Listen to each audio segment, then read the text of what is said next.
Hi friends, ఈరోజు వీడియోలో hand pump repair గురించి మనం తెలుసుకోబోతున్నాం. ఈ హ్యాండ్ పంప్ చూడండి, వాటర్ అయితే అస్సలు రావట్లేదు ఎంత కొట్టినా సరే. అలాగే ఈ యొక్క వాటర్ మూమెంట్ కూడా చాలా ఫ్రీ అయిపోయింది, అస్సలు టైట్ లేదు. ఓకే, ఈ కిందనైతే ఒక ఫ్లాట్ వాచర్ అయితే ఉంటుంది, అలాగే లోపల కబ్ వాచర్ అని చెప్పి ఇంకోటి ఉంటుంది. నేను చూపిస్తాను మొత్తం ఓపెన్ చేసి.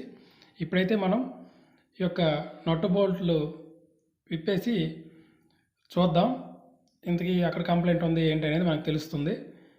ఓకే, ఇప్పుడు ఒకసారి దీన్ని పైకి తీసేద్దాం. ఇప్పుడు చూడండి, మనకి ఇప్పుడు కనిపిస్తుంది కదా, ఈ కనిపిస్తున్న వాచరే ఫ్లాట్ వాచరు. ఈ తుప్పెట్టు ఉంది కదా, ఇది ఈ మూమెంట్స్ అయితే వస్తాయి మనం కొట్టేటప్పుడు బోరు. ఓకే, ఇప్పుడు దీన్ని అయితే తీసేద్దాం, ఈ వాచర్ని కొత్తది మార్చేద్దాం. ఎప్పుడైనా రెండు ఒకేసారి మార్చుకోవాలి వాచర్స్ అనేవి. ఓకే, చూడండి ఎలా పాడైపోయిందో. ఓకే, ఇప్పుడు కొంచెం ఇది క్లీన్ చేసుకోవాలి, ఎందుకంటే వాచర్ కొత్తది వేసేటప్పుడు అక్కడ కూడా గ్యాప్ రాకుండా, లీక్ లేకుండా ఉండాలంటే మనం ప్రాపర్గా క్లీన్ చేసుకోవాలి. అలాగే కొంచెం టిన్నర్ వేసుకుంటే పాత వాచర్ యొక్క ఏమైనా చిన్న చిన్న పీసెస్ లాంటివి ఏమైనా ఉండిపోతే నీట్గా మనకి వచ్చేస్తాయి. ఓకే, ఇప్పుడు ఈ యొక్క హ్యాండ్ పంపు ఈ నట్టు బోల్ట్ మనం విప్పితే లోపల ఉండే వాచర్ అనేది బయటకు వస్తుంది, దాన్ని కూడా మనం బయటికి తీసేద్దాం. ఇది 4 నెంబర్ యొక్క హ్యాండ్ పంపు. దీన్ని రిపేర్ చాలా ఈజీగా చేసుకోవచ్చు. నాకు తెలిసి ఈ యొక్క కబ వాచర్ పోయిందని నేను అనుకుంటున్నాను, ఎందుకంటే మనం హ్యాండ్ పంప్ కొట్టేటప్పుడు అయితే ఫ్రీ మూమెంట్స్ ఉన్నట్లయితే మ్యాక్సిమం ఈ యొక్క కబ వాచర్ అనేది పోయి ఉంటేనే అవుతుంది. చూడండి, వాటర్ అయితే కంప్లీట్గా డ్యామేజ్డ్, అసలు ఏం లేదు, అందుకే ఈ యొక్క వాటర్ రావట్లేదు, అలాగే మూమెంట్స్ కూడా ఫ్రీగా అయిపోతున్నాయి. ఇది వీటి యొక్క ఫాల్ట్. ఓకే, ఇప్పుడు దీన్ని మనం రీప్లేస్ అయితే చేసుకోవాలి కొత్త దాంతో. ఇప్పుడు మనం తీసుకున్న వాచర్స్ అయితే ఇవి. ఇది ఫ్లాట్ వాచరు 4 నెంబర్ది. చూడండి, దీని కాస్ట్ 50 రూపీస్ ఇది. అలాగే ఇది కబ వాచర్ అని అంటారు, ఇది 70 రూపీస్ ఇది. చూడండి, ఇది కొంచెం క్వాలిటీది అయితే మనం తీసుకోవాలి, తీసుకుంటే ఎక్కువ రోజులు అయితే మనకి ఇది వస్తుంది. చూడండి, ఫ్లెక్సిబిలిటీ కొంచెం ఉన్నదైతే బాగుంటుంది, మరీ హార్డ్ అయితే వేగంగా పోతుంది. మనం కొంచెం క్వాలిటీ తీసుకుంటే మంచిది. ఓకే, ఒక్కోసారి మనకి దొరకకపోతే కొంచెం హార్డ్గా ఉన్నట్లయితే ఒక బకెట్ వాటర్లో మనం ఫిట్ చేసే ముందు కాసేపు వేస్తే కొంచెం మెత్తబడే ఛాన్స్ అయితే ఉంటుంది. అలాగే ఇప్పుడు ఈ యొక్క ప్లాంజ్ అనేది వేయట్లేదు, మేము ఎంత పైప్ రేంజ్తో విప్పినా సరే. అలాంటప్పుడు ఇలా గ్యాస్ వెల్డింగ్ దగ్గరికి మనం వెళ్తే, వర్క్షాప్కి వెళ్తే హీట్ చేసి దీన్ని అయితే తీసేస్తారు. బాగా హీట్ చేసి హ్యామరింగ్ కొంచెం చేసి హ్యామర్తో కొట్టి వయసు మీద బిగించి మనం విప్పినట్లయితే ఈజీగా వేడిపోతుంది. ఎక్కువ సందర్భాల్లో మనకి వీడే ఛాన్సెస్ అయితే ఉండవు, మనం గట్టిగా సుత్తో కొట్టినా పగిలిపోతాయి. కనుక మీరు వర్క్షాప్కి వెళ్ళి దీన్నైతే మీరు తీపించుకోండి, చాలా ఈజీగా ఉంటుంది. ఓకే, ఇలా మనం కంప్లీట్గా హీట్ చేసిన తర్వాత ఇలా చిన్న దెబ్బల సుత్తో మనం కొడితే ఆ యొక్క ప్లాంజ్ అనేది నీట్గా వీడిపోతుంది. చూడండి, ఇది ప్రాసెస్. ఈ ప్రాసెస్లో అయితే ఎటువంటి డ్యామేజ్ ఉండదు, మనకి ఈజీగా ప్రాసెస్ కూడా ఉంటుంది. అలాగే ఈ ఫ్లాట్ వాచర్ పూర్తిగా ఈ నట్ అండ్ బోల్ట్ అనేవి తుప్పట్టిసాయి, మనం కొత్తదైతే తీసుకోవాలి. అలాగే దీన్ని కూడా క్లీన్ చేసుకోవాలి. ఒకవేళ వేడినట్లుంటే ఈ నట్ అండ్ బోల్ట్ యాక్సెప్ట్ ప్లేట్తో కట్ చేసి తీసేసుకోవచ్చు. ఓకే, ఇప్పుడు మనం కూల్ అయిన తర్వాత నీట్గా విప్పేసి బాగా క్లీన్ చేసుకోవాలి. ఫస్ట్ మనం ఫ్లాట్ వాచర్ తీసేటప్పుడు క్లీన్ చేసాం కదా, సేమ్ అలాగే ఇప్పుడు కూడా ఇక్కడ కూడా క్లీన్ చేసుకోవాలి. అక్కడ కూడా ఎయిర్ అనేది ఎంటర్ అవ్వకుండా మనకి ఉండడం కోసం నీట్గా క్లీన్ చేసి మనం ఫిట్ చేసుకుంటే ఏ ప్రాబ్లం అయితే ఉండదు. చూడండి, నీట్గా క్లీన్ అయిపోయింది. ఇప్పుడు ఈ వాచర్ తీసుకుని ఇలా పెట్టాలి. తర్వాత దీన్ని ఇలా లోపలికి ఉండే విధంగా పెట్టుకుంటే సెట్ అయిపోతుంది నీట్గా. ఇలా పెట్టి బిగించేయడమే, చాలా ఈజీగా ఉంటుంది.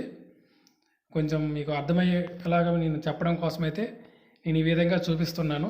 ఇంత టైం పడుతూ ఉంది, లేకపోతే చాలా ఫాస్ట్గా అయితే చేసేయచ్చు. మీరు ఒకసారి చూస్తే మీకు అర్థమైపోతుంది. చూడండి, ఈ మూమెంట్స్ అనేవి ఫ్రీగా ఉండాలి, లోపల ఉండేది అది మీరు చూసుకొని పైప్ రెంచ్తో లేకపోతే వయసులో బిగించి మనం టైట్గా అయితే వేసుకోవచ్చు. చూడండి, ఓకే, ఇది రెడీ అయిపోయింది. ఇప్పుడు ఫ్లాట్ వాచర్ సంగతి చూద్దాం. ఇలా ఉంది కదా, దీనిపైన ఇలా పెట్టి స్క్రూ వేసి బిగించేయడమే. సేమ్ మన పాతది ఏ విధంగా ఉండేదో అదే మాదిరిగా దీన్ని బిగించుకోవాలి. ఓకే, మీరు ఎక్కడ స్కిప్ చేయకుండా చూస్తే మీకు అర్థమవుతుంది.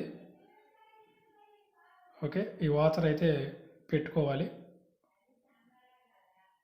అది ఈ విధంగా రెంచ్తో టైట్ వేసుకుంటే మనకి ఎటువంటి లూజ్ అయితే ఉండదు. అలాగే ఇది కొంచెం కొత్తది, పర్లేదు. కొన్ని పాతవి అయితే లోపల కూడా క్లీన్ చేయాలి నీట్గా. ఏమైనా తుప్పు ఉంటే సైడ్కి మనం పంప్ కొట్టేటప్పుడు వాచర్ వేగంగా పాడైపోతుంది. అందువల్ల మనం క్లీనింగ్ అనేది చాలా ఇంపార్టెంట్. ఇక్కడ చూడండి, నీట్గా మనం టిన్నర్ వేసి దీన్ని క్లీన్ చేసాం, నీట్గా అయితే ఉంది. ఇప్పుడు ఫ్లాట్ వాచరు దీనిపైన ఇలా పెట్టుకోవాలి, పైకి ఉండేటట్లు. అంతే, చాలా సింపుల్. దీనికి ఎటువంటి ఫిట్టింగు అవసరం పడదు, జస్ట్ అలా దానిపైన పెట్టేయడమే. చూడండి, చాలా ఈజీగా ఉంది కదా, అయిపోయింది. ఇప్పుడు ఈ 4 బోల్ట్స్ ఉన్నాయి కదా, ఇవి మనం రెడీగా పెట్టుకోవాలి. బోర్ ఫిట్ చేసేటప్పుడు పైన పెట్టిన తర్వాత బోర్ని ఇలా మనం వీటిని పెట్టడానికి కుదరదు కనుక ముందే పెట్టుకొని దీని మీద ఇలా ఫేసింగ్ మనం చూసుకోవాలి, ఎటువైపు ఉండాలనేది అది చూసుకొని మనం అలా పెట్టేసి నీట్గా దీనికి నట్లేసి మనం టైట్ చేసేయడమే. చూడండి, ఫిట్టింగ్ అయితే సరిగ్గా అయ్యింది. ఇప్పుడు మనం నట్లేసి బిగించేద్దాం. కరెక్ట్గా వేసిన ఆపోజిట్లో అయితే వేసుకోవాలి, అన్నీ ఒకేలా వేయాలి, లేకపోతే రాంగ్ అయిపోతుంది. చూడండి, వాచర్ కనబడుతుంది కదా. ఇప్పుడు ఏం చేయాలనేసి అంటే, ఇప్పుడు మనం చెక్ చేయాలి. వాటర్ వేసి మనం వాటర్ పోసినట్లయితే అది కిందకు వెళ్ళకూడదు, ఈ యొక్క పంపులో ఉండాలి. ఉంటేనే పర్ఫెక్ట్గా మనం ఫిట్ చేసిన వాచర్ పర్ఫెక్ట్గా ఉన్నట్లు. ఓకే, వాటర్ కూడా చూడండి నీట్గా కిందకి వెళ్లకుండా ఉంది, స్టాండ్ అయ్యింది అంటే మనం ఫిట్ చేసింది ఓకే. ఇప్పుడు నెక్స్ట్ ఏం చేయాలనేసి అంటే, ఈ యొక్క కబ్ వాచర్ పైన ఉండే ఫిట్టింగ్ అలానా దానిపైన పెట్టేసి, చాలా ఈజీగా ఉంటుందండి దీని యొక్క రిపేరు. చూడండి, మీరే చూస్తున్నారు కదా, ఈ విధంగా వీటి యొక్క 3 నట్టు బోల్ట్లు వేసేసి దీనికి కూడా ఈ సమానంగా ఆపోజిట్లు వేస్తూ ఈ ఫ్రంట్ ఉండేది మాత్రం లాస్ట్లో వేసుకుంటే కరెక్ట్గా సెట్ అయిపోతుంది. టైట్లు కూడా అన్నీ కూడా చాలా బాగా టైట్లు వేస్తేనే బాగుంటుంది, లేకపోతే ఇది మనం ఎప్పుడు కొట్టేది కాబట్టి అలా లూజ్ అయిపోయి వాచర్ అయితే డ్యామేజ్ అయిపోతుంది. కనుక అసలు ఎక్కడ కూడాను లూజ్ అయితే ఉండకూడదు. ఓకే, మొత్తం ఫిట్టింగ్ అయింది. ఇప్పుడు ఈ హ్యాండిల్ పట్టుకుని పైకి జస్ట్ అలా మూవ్ చేస్తే వాచర్ అనేది ఫ్రీ అయిపోతుంది. అలా కంటిన్యూస్గా మనం కొడితే వాటర్ అనేది వచ్చేస్తుంది. దీని రిపేర్ అయితే చాలా ఈజీగా చేసుకోవచ్చు.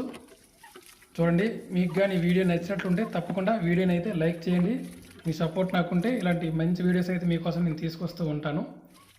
ఇప్పుడు చూడండి, చాలా పర్ఫెక్ట్గా ఈ హ్యాండ్ పంపు పనిచేస్తుంది. ఓకే ఫ్రెండ్స్, మరొక మంచి వీడియోలో మళ్ళీ మనం కలుసుకుందాం. అంతవరకు సెలవు, బాయ్.